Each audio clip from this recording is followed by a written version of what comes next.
11th week nominations లో రచ్చ మామూలుగా లేదు. మెయిన్ గా రీతుని డేమాన్ పవన్ నామినేట్ చేసేటువంటిది అదొకటి. ఇంకొకటి రీతు, దివ్య వాళ్ళు ఒకరినొకరు నామినేట్ చేసుకుంటారు. ఆ టైంలో ప్లస్ ఇమాన్యుయల్ భరణి గారిలో ఇంత ఫైర్ ఇప్పటి వరకు చూడలే. అలాంటి స్థాయిలో ఫైర్ అయితే వచ్చింది. ఇక మనకి మనసు విరిగింది, కుండ పగిలింది అన్నాం. ఇది మెయిన్ గా మనం ఉద్దేశించింది రీతు అండ్ డేమాన్ పవన్ వీళ్ళిద్దరికి సంబంధించి అనమాట. ఎందుకు మాట్లాడాల్సి వచ్చిందంటే వీళ్ళ మధ్య నిన్న అర్ధరాత్రి గుసగుసల్లో కొన్ని ఇన్సిడెంట్స్ జరిగినాయి. దాని కారణంగా వాళ్ళు ఈ రోజు మాట్లాడుకోవడం, దాని నుంచి కూడా కొంత సర్ది చెప్పుకుంటారు. కానీ మళ్ళీ అది నామినేషన్ దాకా అయితే వచ్చింది. అది ఎందుకు జరిగింది, మనసు ఎందుకు విరిగింది, కుండ ఎందుకు పగలాల్సి వచ్చింది అనేది కూడా చూద్దాం. దివ్య రీతు కుండ పగలగొట్టినప్పుడు ఇంతకుముందు మనం 7th సీజన్ లో చూసినాం. శోభ అండ్ ప్రియాంక పల్లవి ప్రశాంత్ కుండ బ్రేక్ చేస్తారు. పల్లవి ప్రశాంత్ అండ్ మన పాట ఆ అన్న పేరు గుర్తు రావట్లేదు. ఆ పాట అన్న పేరు మీకు గుర్తొస్తే కామెంట్ చేయండి. ఎలా ఆ కుండలు ఎంత కోపంతో ఆ కుండల్ని పగలగొట్టారనేది తెలుస్తున్నాం. అదే ఇవాళ కూడా ఇక్కడ దివ్య రైతు కుండ పగలగొట్టినప్పుడు కూడా అదే అనిపించింది. అయితే ఫస్ట్ ఇమాన్యుయల్ వస్తుండు. ఇమాన్యుయల్ వచ్చి నామినేట్ చేసేది రీతుని అండ్ భరణి గారిని ఇద్దరిని నామినేట్ చేస్తాడు. ఏంటంటే ఈసారి నామినేషన్స్ ప్రక్రియ ఎలా జరిగిందంటే తనుజ చేతిలో ఉంటది. తనుజ కెప్టెన్ గా ఉన్న కారణంగా తనుజ ఎవరికైనా తన దగ్గర ఉన్నటువంటి టోకెన్స్ కొన్ని ఉన్నాయి. ఆ టోకెన్స్ కొన్ని 2 అని ఉన్నాయి, కొన్ని 1 అని ఉంది. 2 అని ఉన్న టోకెన్స్ వాళ్ళ ఇమాన్యుయల్ కి ఇచ్చింది. ఇమాన్యుయల్ కి 2 అని టోకెన్ ఇచ్చింది కాబట్టి ఇమాన్యుయల్ ఇద్దరిని నామినేట్ చేయాలి. ఆ రకంగా రీతుని నామినేట్ చేస్తాడు, అటు భరణి గారిని నామినేట్ చేస్తాడు. కానీ నెక్స్ట్ లెవెల్ అనమాట, డిపెండింగ్ అనేది నెక్స్ట్ లెవెల్ ఉంది. అది చూద్దాం. అదే విధంగా భరణి గారు ఆయనకు కూడా 2 టోకెన్ కు సంబంధించినటువంటి ఇవ్వడం జరుగుతుంది తనుజ.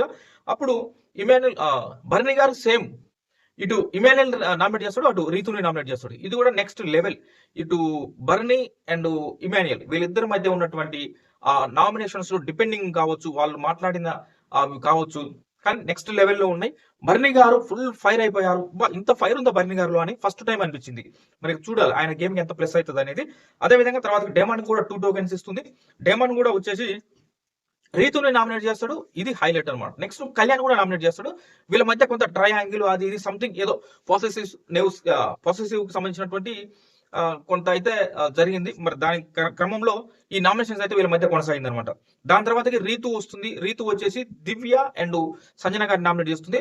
ఈ టైంలో రీతుకి అండ్ దివ్యకి కొంత గొడవలు అవంతా జరుగుతుంది. ఫైర్ డిపెండింగ్ అది నెక్స్ట్ లెవెల్కి వెళ్ళిపోతుంది. దాని తర్వాత సేమ్ దివ్యకి ఒకటే సింగిల్ నామినేషన్ ఇవ్వడం జరుగుతుంది. దివ్య వచ్చేసి రీతుని నామినేట్ చేసినప్పుడు కూడా ఆ డిపెండింగ్ అదంతా నెక్స్ట్ లెవెల్ ఎక్కడికో వెళ్ళిపోయింది అనమాట. దాని తర్వాతకి సంజన గారికి కూడా సింగిల్ నామినేషన్ ఇస్తే సంజన గారు వచ్చేసి కళ్యాణ్ నామినేట్ చేస్తుంది.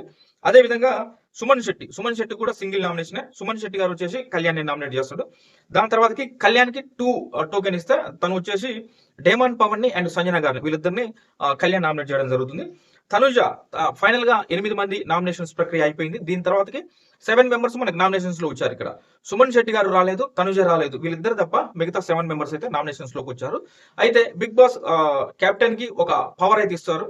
ఏం చేస్తారంటే ఆ నామినేషన్స్ లో ఉన్నటువంటి 7 మెంబర్స్ నుంచి ఒకరిని సేవ్ చేసే అవకాశం ఉంది అని చెప్పగానే అంటే స్వాప్ చేయమంటాడు ఏమనుకుంటాం, కానీ స్వాప్ చెప్పలే, సేవ్ చేయమని చెప్పాడు. దాని కారణంగా తనుజ గారు రీతు చౌదరిని సేవ్ చేస్తారు. అయితే ఇప్పుడు ఇక 7 మెంబర్స్ నుంచి 6 మెంబర్స్ అవుతారు నామినేషన్స్ లోకి. నామినేషన్స్ లోకి వచ్చిన వారి యొక్క పేర్లు మరొకసారి భరణి గారు, దివ్య, డేమాన్ పవన్, కళ్యాణ్, ఇమాన్యుయల్ అండ్ సంజన గారు. ఈ 6 మెంబర్స్ అయితే నామినేషన్స్ లో ఉన్నారు. ఈ రోజు నైట్ నుంచి ఓటింగ్ లైన్ స్టార్ట్ అయితే చాలా అంటే చాలా టఫ్ కాంపిటీషన్ ఉంటుంది. ఓటింగ్ మీ ఫ్యాన్స్ కనుక ఉంటే మాత్రం మీరు అలర్ట్ గా ఉండి జియో హాట్స్టార్ లో కావచ్చు అండ్ మిస్డ్ కాల్స్ లో కావచ్చు అలర్ట్ గా ఉండండి, ఓట్స్ వేసుకోండి. Thank you friends. నా వీడియో కనుక మీకు నచ్చినట్లయితే ప్లీజ్ లైక్ చేయండి, హైప్ చేయండి, మీ ఒపీనియన్ నిర్భయంగా కామెంట్ చేయండి, సబ్స్క్రైబ్ చేసుకోండి. Thank you.